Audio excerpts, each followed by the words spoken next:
Why bother with college, my mother said, casually, like she was talking about the weather. I looked up from my notebook, where I'd carefully outlined the courses I wanted to take, scholarships I'd applied for, plans I had for my future.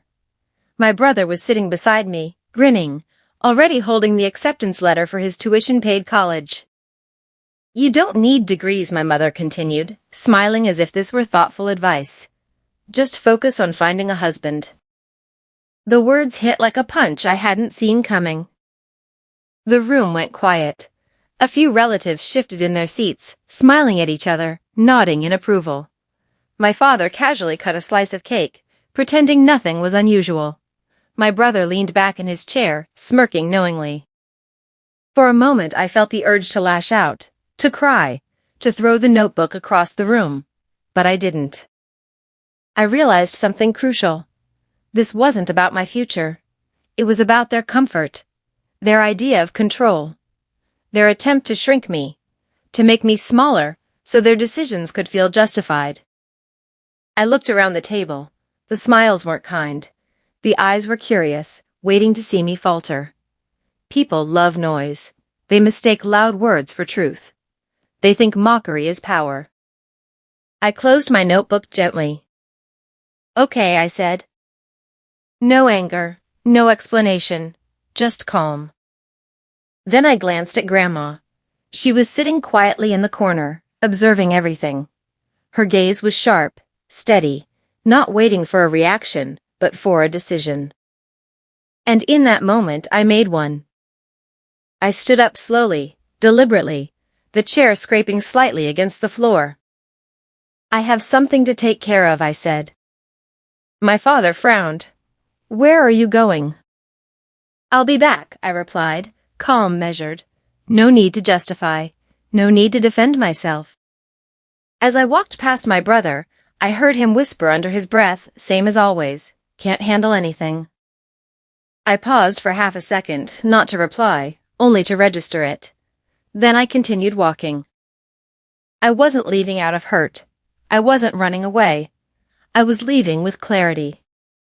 The laughter around the table faded behind me, replaced by an awareness that had nothing to do with noise, gossip, or approval.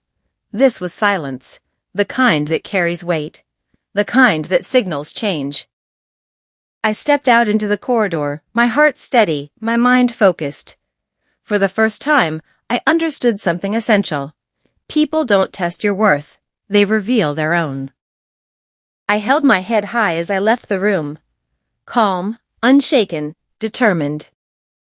They thought they had won.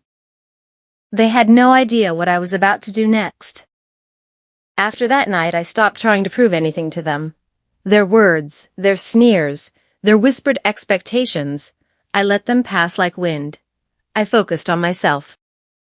I enrolled in online courses, devoured books, learned skills that nobody thought I needed.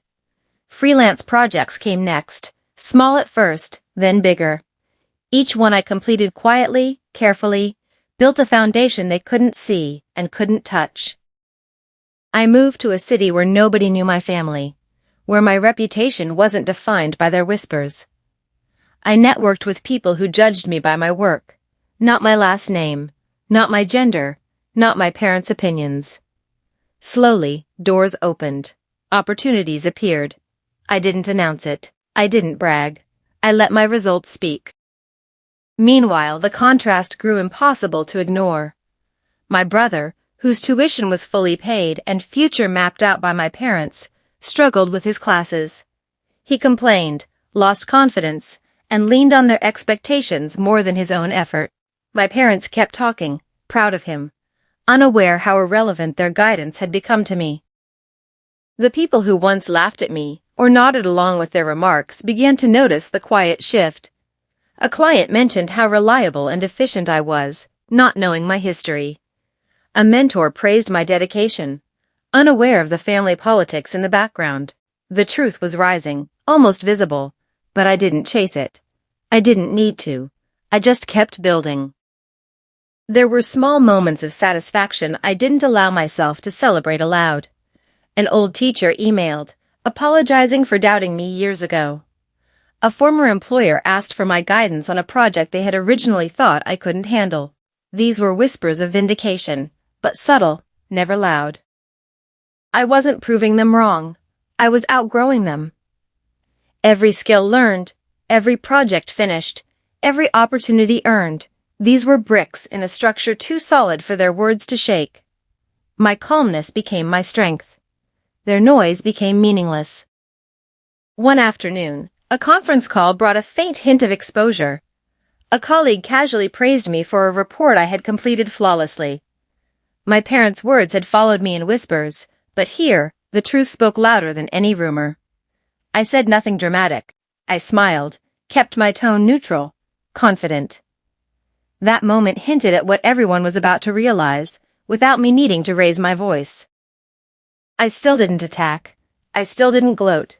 I stayed composed, letting the work I had done quietly build the bridge from underestimation to respect. They were still talking about me. I was already far ahead.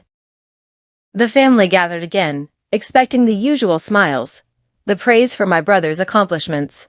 My parents looked smug, sure they had the spotlight. Grandma handed me a folder. Inside, letters from employers, clients, mentors, proof of my achievements, skill, and independence.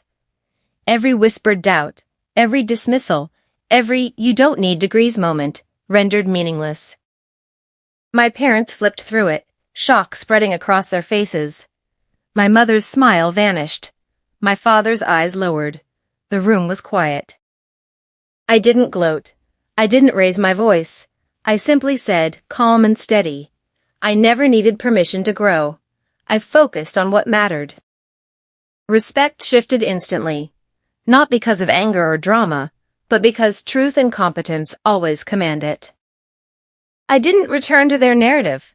I had built a life beyond their expectations, and that was enough.